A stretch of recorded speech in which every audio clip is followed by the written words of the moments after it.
Dengan Ibu Maria, silakan Bu Maria untuk penjelasan selanjutnya. Sharing ya. Shalom. Shalom, shalom. Nah, itu tadi ya, saya dengar. Memang saya tadi terlambat ya. Ini yang Pak Maidi jabarkan itu apa? Bintang-bintang itu ya. Ingat kan waktu Abraham disuruh menengadah ke langit, ya enggak, oleh Tuhan. Sebanyak begitulah keturunanmu. Ya. Lalu memang di mana? Tolong dulu dibukakan ya. Di Mazmur 19 kalau saya tidak salah ya. 19 atau 16 itu. Coba lihat aja lah dulu. Ayatnya yang pertama. Mazmur 19 ayat yang pertama atau 16.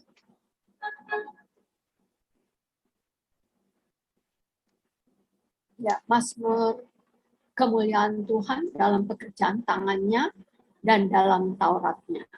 Jadi Mazmur 19 ayat 1 itu untuk memimpin kedudukan Mazmur Daud. Langit lah, lihatlah ini. Aduh. Sebentar. Dikatakan di situ, langit menceritakan kemuliaan Allah dan cakrawala memberitakan pekerjaan tangannya. Ayatnya yang kedua,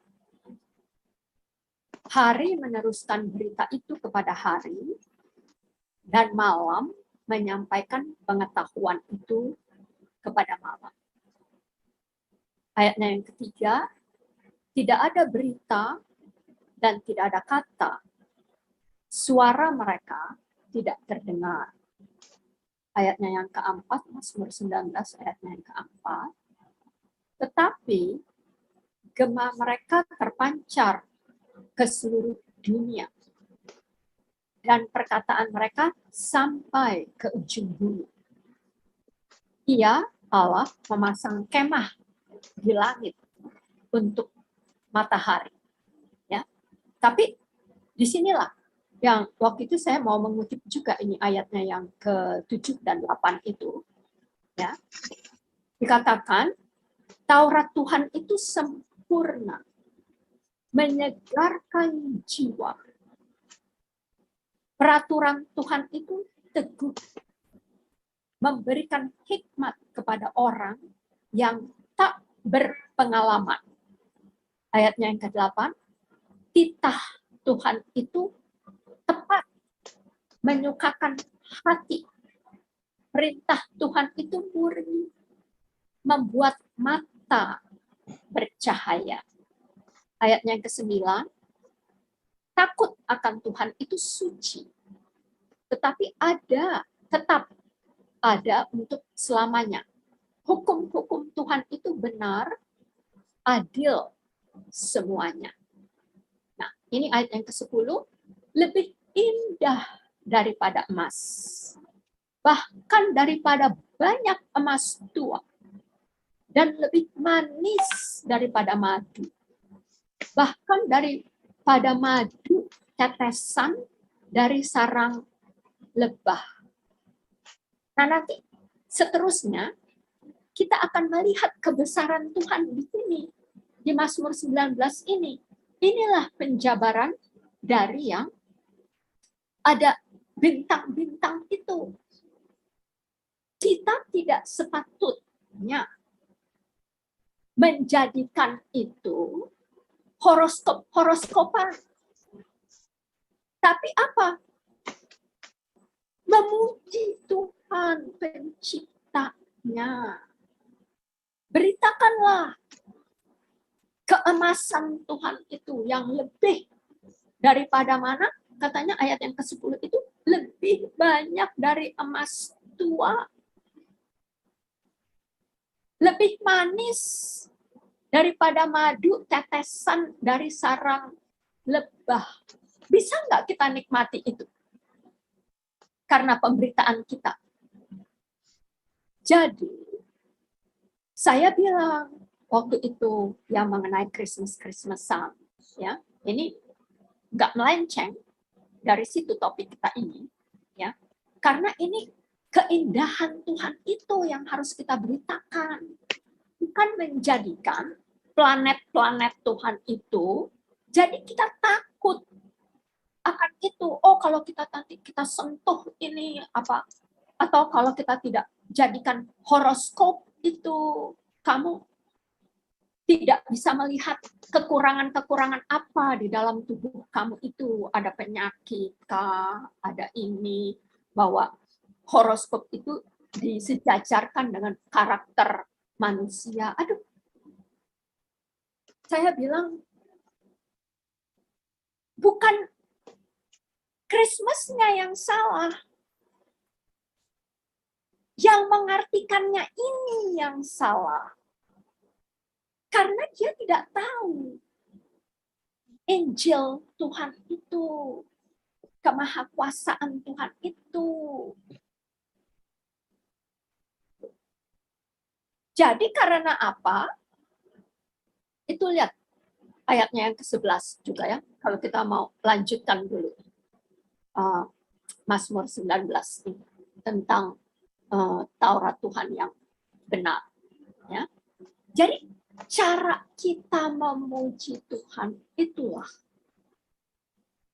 yang Tuhan mau.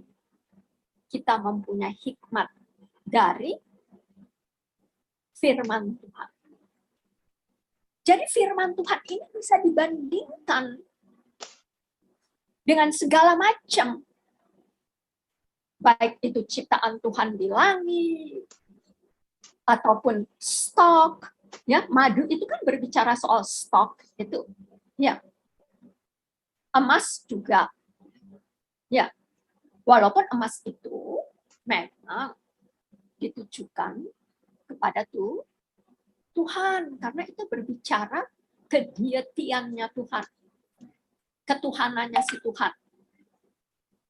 Nanti myrrh itu kan bau-bauan yang harum ya, yang di ini di Matius ya, itu tuh dipakai untuk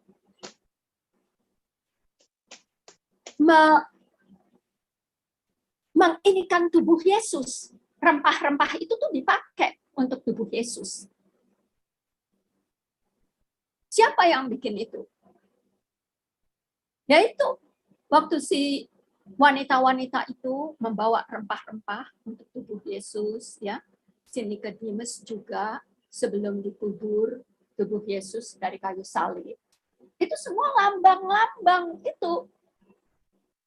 Jadi bukan berarti bahwa oh nanti kalau kita ada ini emas itu perlu kita kasih untuk orang mati, ya. Saya pernah lihat teman saya di sini meninggal, ya. Karena saya tidak ini, jadi saya tidak bisa bilang sama nurse-nya ini, cincinnya itu ditaruh itu di ininya, karena udah diminta katanya sebagai suatu, saya dengerin aja, sebagai suatu kayak semacam nazar gitu, diminta waktu dia masih hidup. Itu cincin saya itu dari alumni itu, di mana dia sekolah dulu ya. Sama itu cincin juga hadiah dari penghargaan dari pemerintah, karena rupanya dia ini seorang dulu pernah ikut di perang di Eropa. Nah, jadi karena itu diminta oleh si yang mempunyainya waktu masih hidup, ya, dipakaikan. Saya lihat itu dipakaikan ke jarinya itu. Terus saya pikir gini, aduh, masih banyak orang yang membutuhkan pertolongan, ya, donasi gitu ya, orang-orang yang tidak sanggup gitu. Kalaulah tadinya itu didermakan kepada Red Cross atau organisasi non-profit organization gitu ya, kalau kayak begitu gitu. Itu kan lebih berharga, ya enggak? Nah, jadi kayak beginilah kita diminta oleh Tuhan untuk memuji Tuhan dari semua ciptaan Tuhan.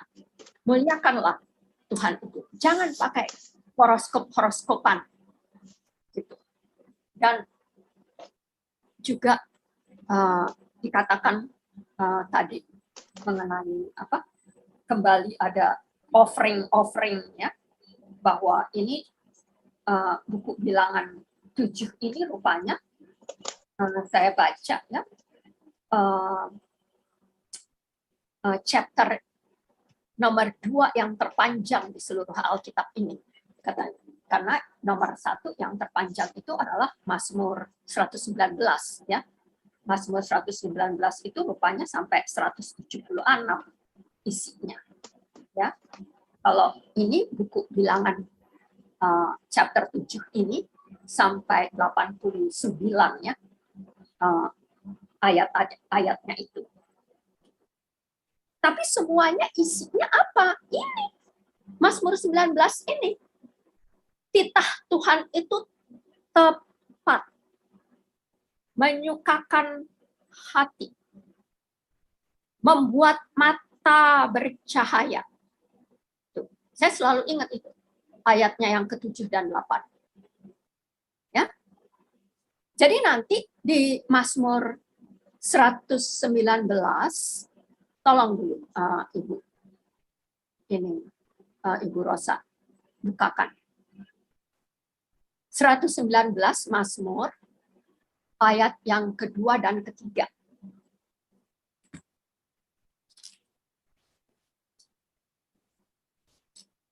Ibu Rosa, mungkin Ibu Rosa udah ini udah jam berapa sih? Nanti kita sebentar lagi kita tutup. Mazmur 119 ayat 2 dan 3.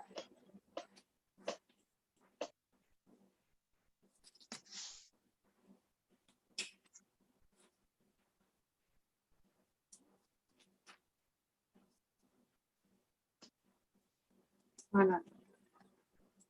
Ibu Rosa?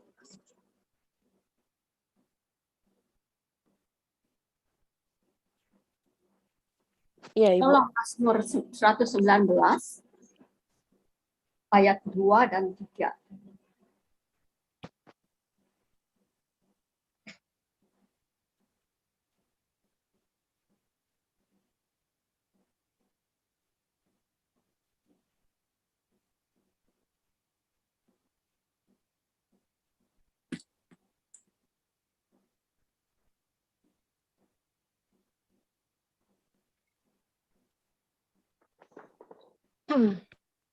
Ya. Bahagianya orang yang hidup menurut Taurat Tuhan. Di sini Taurat bukan hukum Taurat ya. Maksudnya firman Tuhan, ajaran Tuhan. Ya. Mazmur 119 ayat bolehlah ayat 1 sampai 3 ya.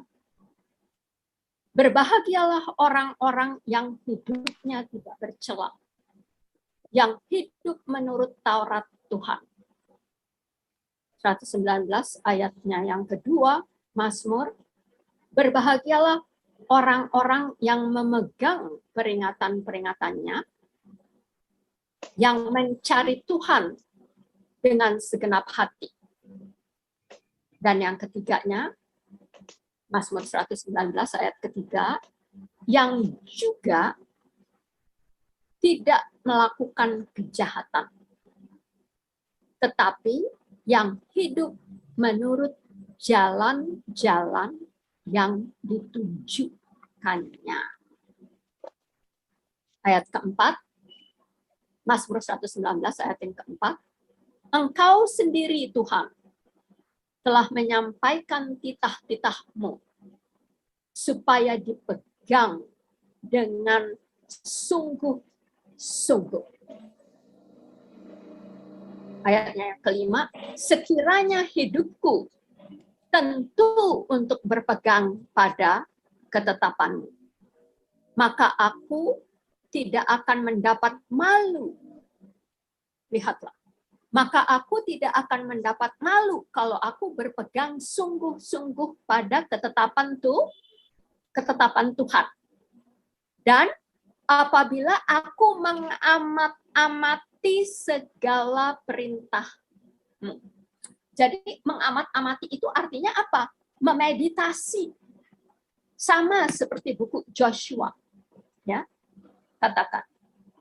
Ayatnya yang ke-8, Joshua 1 ayat 8. Kita nggak usah pergi ke situ. Tapi inilah contohnya. Ya, kita tidak bisa kompromi dengan Tuhan. Ya.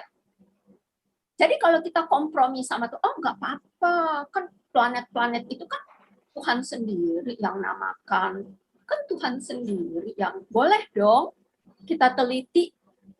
Siapa yang melarang kita meneliti semua ciptaan Tuhan? Tapi kalau kita sudah meneliti, apa langsung kita jadikan itu sebagai suatu dasar bagi kita untuk percaya kepada benda-benda itu?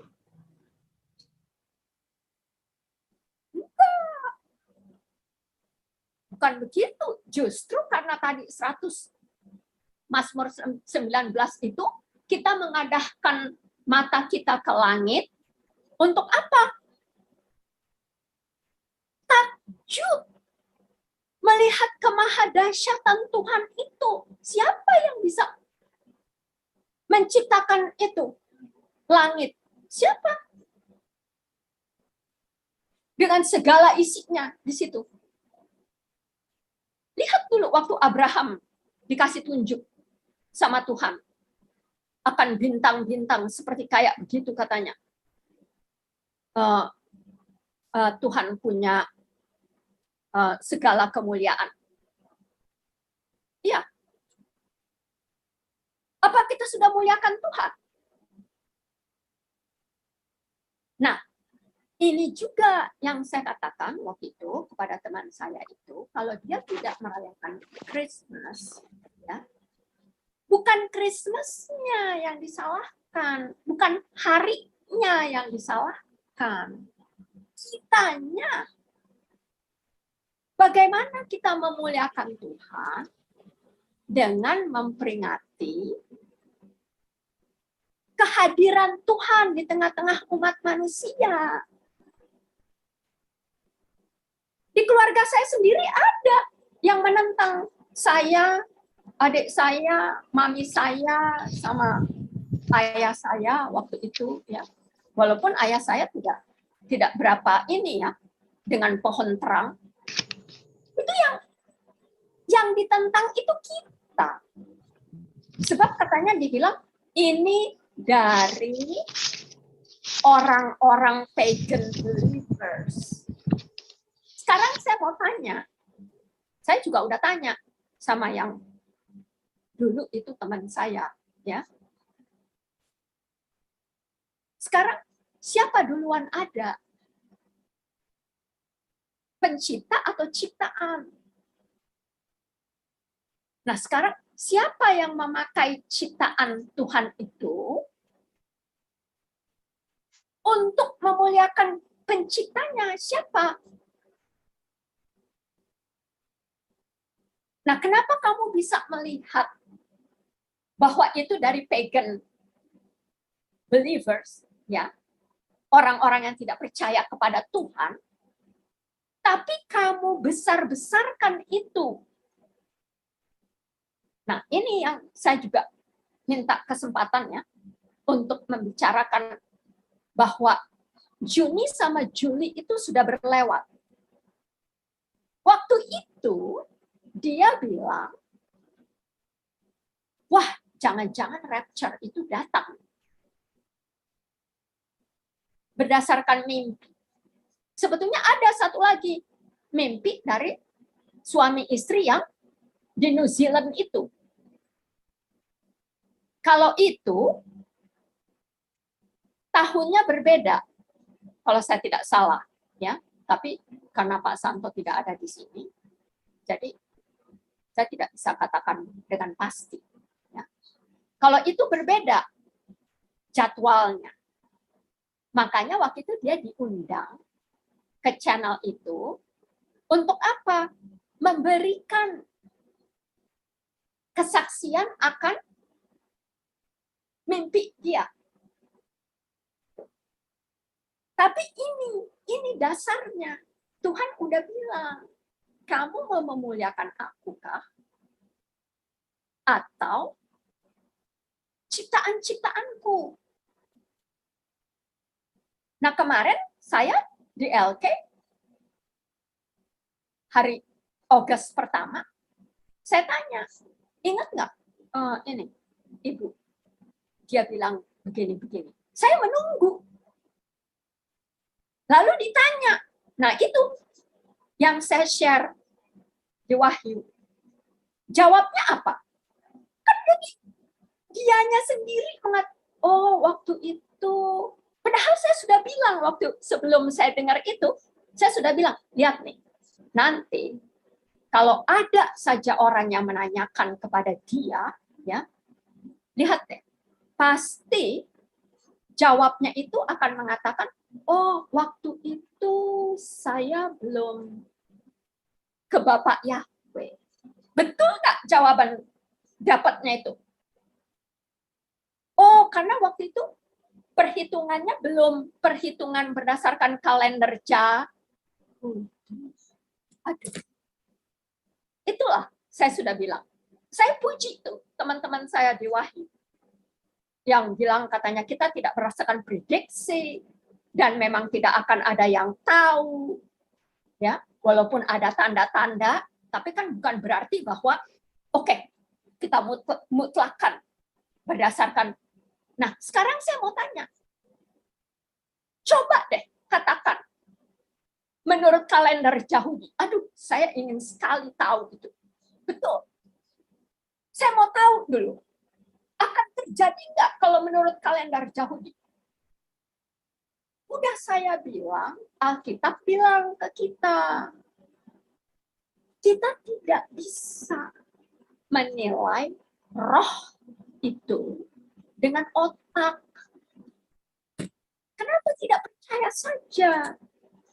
Dan waktu itu Pak Maidi pernah sempat mengatakan, karena itu ada di 1 Korintus 15 ayat 58. Coba Ibu Rosa, tolong bukakan. 1 Korintus 15 ayat 58. Jangan kita terpaku sama hal-hal yang duniawi.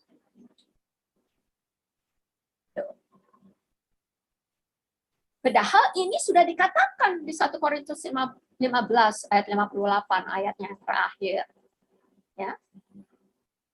Itu juga panjang, tapi memang satu-satunya chapter lah ini. Chapter tentang resurrection, tentang kebangkitan. Nah, 1 Korintus 15 ayat 58 katakan, karena itu saudara-saudaraku yang kekasih, berdirilah teguh. Jangan goyah dan giatlah selalu dalam pekerjaan Tuhan. Sebab kamu tahu bahwa dalam persekutuan dengan Tuhan, jerih payahmu tidak sia-sia. Jadi kuncinya di sini apa? Berdiri teguh, jangan goyah, giatlah dalam pekerjaan Tuhan. Pekerjaan Tuhan. Bukan soal, oh nanti saya mau tanya dulu ya sama si ini yang tahu. Dan dia tunjukkan lagi, ya kan? Di tape itu, nih, ini kan berdasarkan siapa? Bapak kita. Aduh, saya bilang, kamu tuh tahu apa tentang bapak kamu? Betul deh. Kamu tahu apa? Jangan seenak-enaknya kamu bilang, Dengan perkataan ada apa katanya di situ? Oh iya, ini semua harus berkiblatkan ke Israel. Israel yang mana? Kalau memang Israel yang duniawi itu, ya, kenapa kamu nggak pergi aja ke sana? Supaya jangan nanti kalau ada rapture, kamu nggak tahu ada di mana. Kamu kan taunya hanya di Israel yang jasmani itu.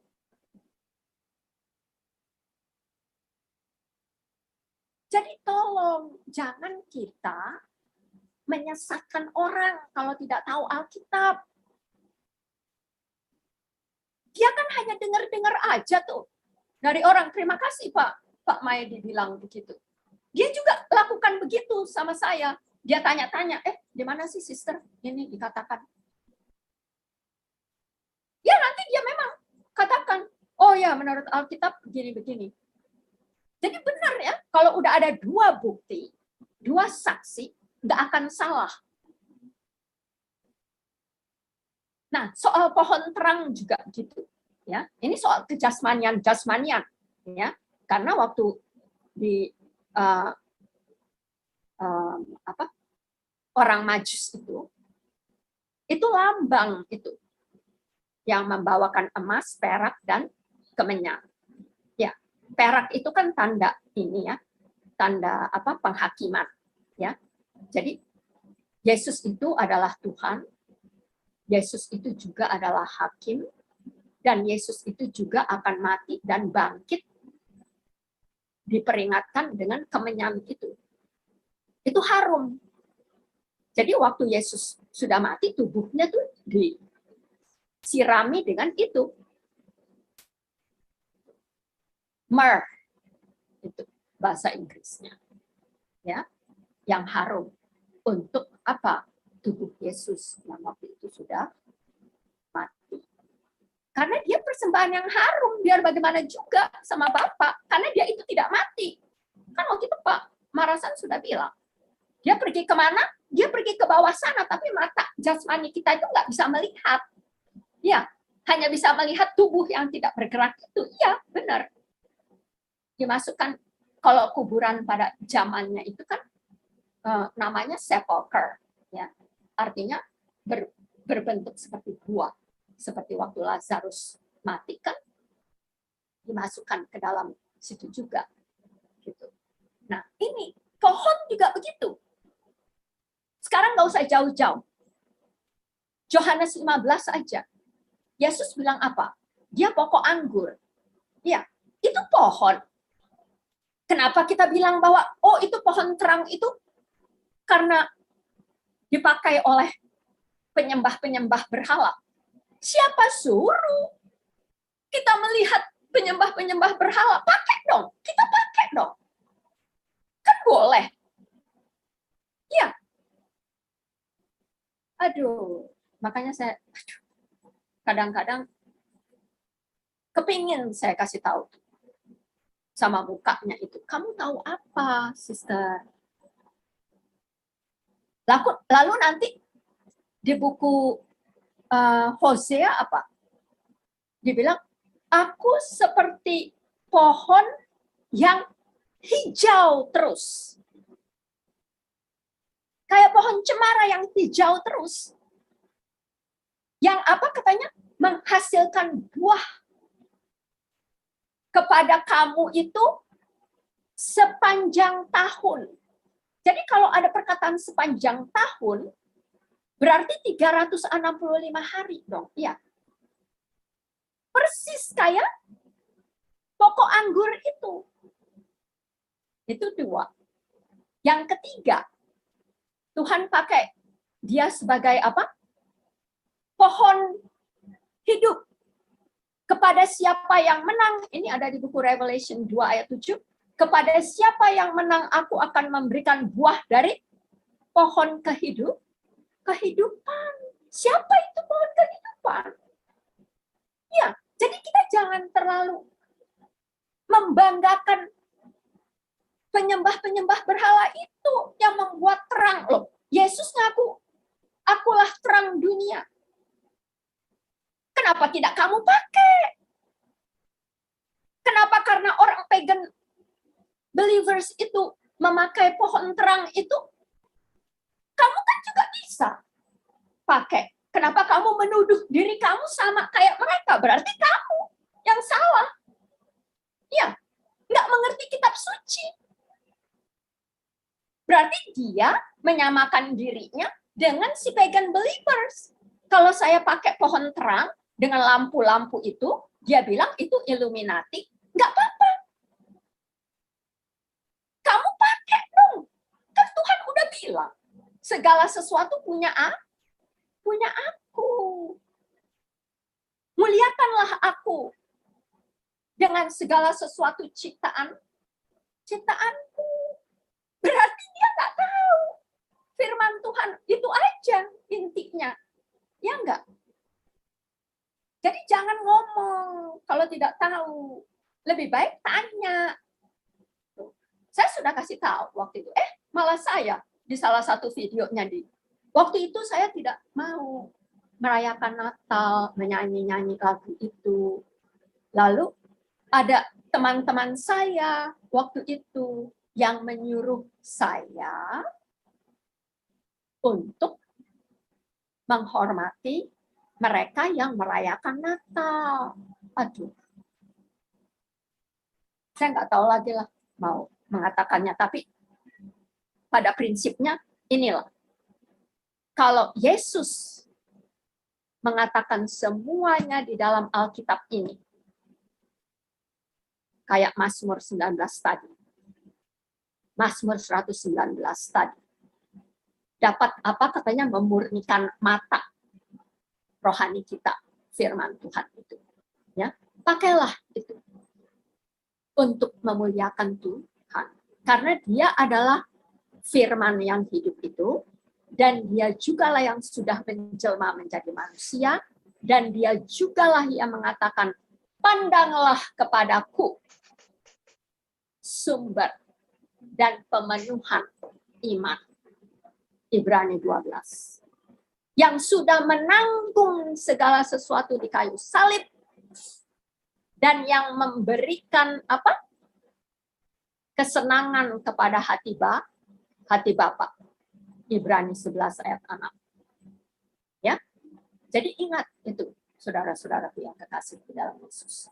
Jadi semua bentuk-bentuk persembahan itu tuh, offering yang sudah kita bicarakan lalu disinggung lagi di sini, ya. Itu semua menunjuk kepada Yesus Kristus. Dialah itu batu permata yang dipakai di ephod itu, ephod yang dipakai di dada sebagai perisai. Ya. Kalau kita memakai Yesus Kristus akan memancar. Jadi nggak ada lagi tuh yang mengatakan bahwa permata ini, untuk itu. Stop it. Anda hanya apa? Waktu kita baca kemarin, Anda hanya membukakan aib Anda, kebodohan Anda. Kalau Anda tidak mengerti firman Tuhan. Ya. Mari.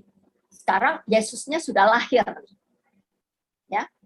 Jadi namanya itu disebut dari atas. Saya hanya katakan hanya ada 2 event di dalam Alkitab ini yang meminta dan menyatakan nama Tuhan yang sesungguhnya dari surga. Musa, dan waktu si Yesus yang tersembunyi itu, yang masih dinubuatkan itu, yang belum menyatakan dirinya di perjanjian lama karena belum waktunya, sekarang di buku Matius, dia menyatakan dirinya. Nanti kita lihat, dia mulutnya itulah yang mengatakan, kamu harus percaya kepada Allahnya Abraham, Allahnya Ishak, Allahnya Jacob Israel. Kalian boleh tanya, kenapa ya Musa tidak dimasukkan? Gak usah repot-repot. Percaya saja. Gak usah kalian pikir-pikir. Percaya saja. Ya. Karena kalau Yesus masih mau membangkitkan lagi hukum Taurat di situ, berarti Yesus kita itu belum menyempurnakan perjanjian lama. Ya, itu sebabnya Yesus tidak mengatakan Allahnya ini, Allahnya ini, Allahnya ini. Except tidak ada nama Musa. Ya, jadi tolong dan mari kita perhatikan sekarang. Ingat bahwa tadi Ibu Rosa sudah membuat summary, ya, bahwa perjanjian lama dan perjanjian baru senternya adalah Yesus Kristus itu sendiri. Kalau belum sampai ke salib, belum menyatakan sudah selesai, berarti belum selesai. Ingat. Terima kasih. Baik, terima kasih Bu Maria untuk penjelasannya. Jadi kembali lagi kita ditekankan di situ, kembali lagi semua cerita, semua kisah dari perjanjian lama ke perjanjian baru merupakan sebuah histori. Artinya sebuah perjalanan yang tidak bisa dipisahkan satu dengan yang lain. Jadi perjanjian lama dan baru itu saling keterikatan. Perjanjian baru harus ada karena nanti pada ujungnya perjanjian lama harus ada karena pada ujungnya perjanjian baru itu akan munculnya Yesus itu sendiri. Berikut pula dengan sebaliknya dengan perjanjian lama terhadap perjanjian baru tidak bisa dipisahkan. Jadi kita ini adalah generasi, kembali saya tekankan lagi, kita ini adalah generasi akhir zaman, teman-teman. Jadi generasi akhir zaman itu di mana generasi di mana Yesus itu atau Mesias itu sudah lahir, sudah mati, sudah bangkit. Nah, Amin. jadi seperti yang tadi di Matius 2 kita baca bahwa Yesus sebelum lahir itu sudah dinubuatkan sebelumnya oleh nabi. Jadi sudah ada tertulis dalam kitab para nabi sehingga yang kita pelajari kemarin-kemarin itu benar-benar sinkron. Jadi semua yang tentang Yesus Mesias di perjanjian baru itu sendiri sudah dinubuatkan di dalam perjanjian lama. Jadi itu sudah terlihat di dalam perjanjian lama. Nah, kemudian kita sebagai generasi akhir zaman sudah merasakan apa yang dinamakan kematian, kelahiran, kematian, kebangkitan. Nah, kita tidak bisa lagi kembali lagi ke episode pertama di mana itu masih dinubuatkan gitu. Jadi kembali lagi ditekankan kepada teman-teman, jangan lagi kita sudah mau happy ending nih, sudah di akhir zaman sudah mau happy ending. Kita kembali lagi ke episode pertama, gimana ceritanya. Sementara histori ini sudah berjalan sampai ke akhir, hampir habis nih. Jadi kita tidak bisa kembali ke pertama. Jadi kalau kita kembali ke pertama, otomatis kita melepaskan nih yang sudah di ujung ini. Jadi kita kembali lagi ke pertama. Jadi itu yang selalu Ibu Maria tekankan bahwa kita tidak bisa kembali lagi ke pertama, karena kita kembali ke pertama kita melepaskan nih yang sudah kita pegang sebenarnya. Kunci sebenarnya sudah kita pegang di akhir. Jadi kita cuma jangan mau dibodohi oleh si jahat, oleh setan. Jangan mau dibodohi. Jadi kita bersyukur kalau ada teman-teman yang lain mengingatkan kita bersyukur, jangan cepat-cepat ditolak. Artinya jangan pahit, jangan cepat-cepat ditolak. Artinya kita harus, mengapa dikatakan, merenungkan firman Tuhan itu siang dan malam. Karena saat firman itu didengar, jangan cepat-cepat menolak. Kita renungkan itu dulu teman-teman. Renungkan itu dulu. Nah, Roh Kudus akan bekerja dari hati kita dan akan berbicara dengan sendirinya gitu. Jadi kita akan merubah persepsi kita yang salah, pemahaman kita yang salah, bisa diubahkan. Selama kita masih hidup, masih ada kesempatan untuk kita berubah, teman-teman. Jadi selama masih ada waktu, selama kita masih teriak-teriak di sini tentang pertobatan, jadi segeralah bertobat dan segeralah kembali kepada kebenaran yang sebenarnya. Jadi silakan Pak Medi, ada yang mau ditambahkan?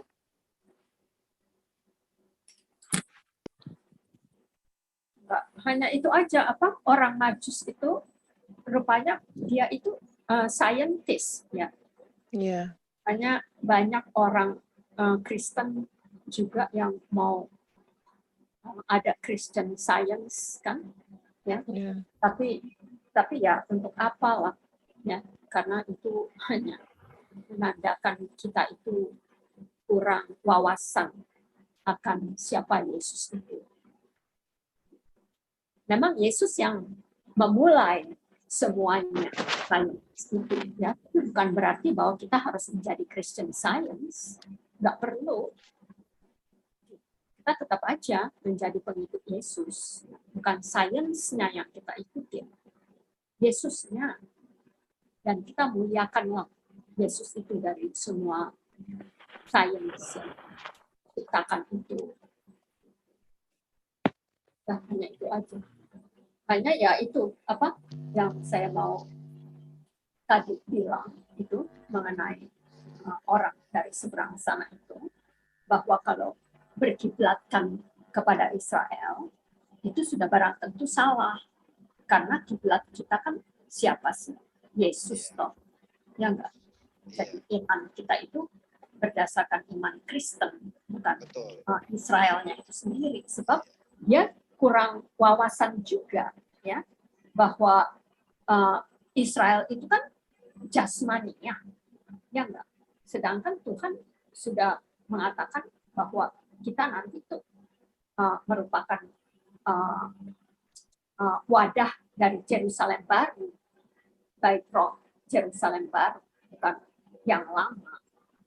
Jadi yang rohani dengan jasmani lagi pertentangannya. Makanya kadang-kadang kalau ada orang bilang bahwa ini nanti saya mau tanya dulu, dilihat dari Alkitab ini dihitung dari kalender Yahudi. Jadi Gematria katanya. Ya, jadi betul aja yang kita bilang itu, bahwa kita bukan orang Yahudi tapi mosok ke Yahudi-Yahudian. Bagaimana kalau kita Yahudi rohani yang adalah Yesus itu? Bagaimana? Ini nggak termasuk di dalam hitungan iman mereka, tidak? Gitu.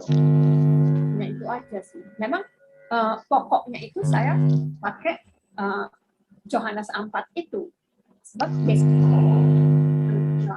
bahwa Allah itu roh dan hanya dapat disembah oleh roh, bukan di Yerusalem, ya, bukan di Israel, bukan di Bukit Gerizim, ya, tetapi di siapa? Di Yesusnya itu.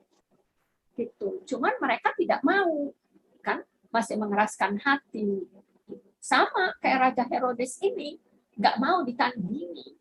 Itu ada the King of Kings. Kamu tuh harus tunduk kepada dia, tapi orang Israel yang tidak percaya kepada Yesus nggak mau tunduk kepada Yesusnya, karena dia bilang ini Yesus ini bukan Mesias yang seperti kami tahu nantikan gitu. Jadi hanya salah kaprah iman aja sebetulnya. Dia mau berkiblatkan kepada duniawi atau kepada rohaninya Yesus ini. Amin. Udahlah cukup. Oke. Dok, aku juga Baik, cukup. makasih.